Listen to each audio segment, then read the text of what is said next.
What's going on, guys? Rich here, Sean here from Fit Fusion Brotherhood. We're going to talk to you today about top 3 bicep cues / mistakes you want to be doing / avoiding. In part 1, we talked about certain exercises you should do, so go back and listen to that if you haven't checked it out already.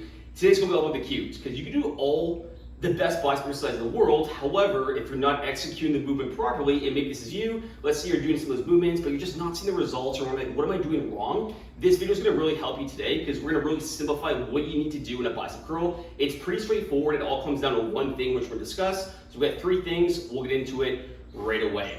The very first thing you want to do, and it's going to all kind of tie into the exact same point, but you want to keep your elbows basically still as you can in a typical curl. And you can curl it this way, you can turn it in. It doesn't really matter too much, but we're going to talk more cues today. Notice Sean's elbows are still. And again, tying to the main point in today's theme is going to be the elbow still.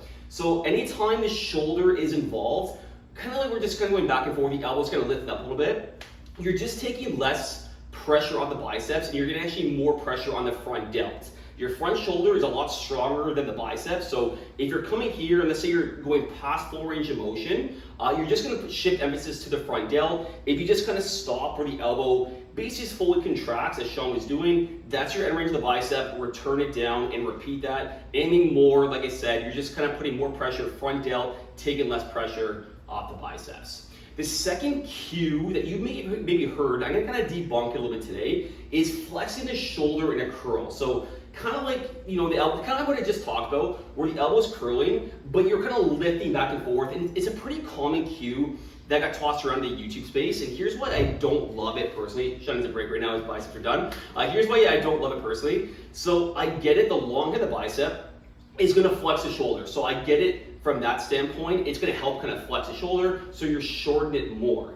Here's the issue. The long head of the bicep is basically its main job is to stabilize the shoulder. And if you're flexing here, what's more powerful, the front delt, the front shoulder, or the long head of the bicep? Kind of like I talked about in the beginning, the front delt's going to take over every single time. So if you're just going to flex the shoulder during that curl, you're just taking, again, less pressure off the biceps, shifting once again to the front delt. So it kind of ties back to the original point in which we discussed. The third key we're going to talk about here is too much momentum on the way down. And once again, guys, what's the theme here? We're involving the shoulder too much. We're taking less pressure off the biceps, right? If we're extending, flexing the shoulder, you're using your lat, you're using your front delt. And again, yeah, of course, you're getting the biceps because you're flexing the elbow, you're bending the elbow, but you're just taking, again, a lot more pressure off it, which is what you don't want to do in a curl. So to kind of tie up the bicep curl here, it's pretty straightforward to do them. You just want to keep your elbows as still as you can, and you just want to control it the whole way down. The more moving parts you get,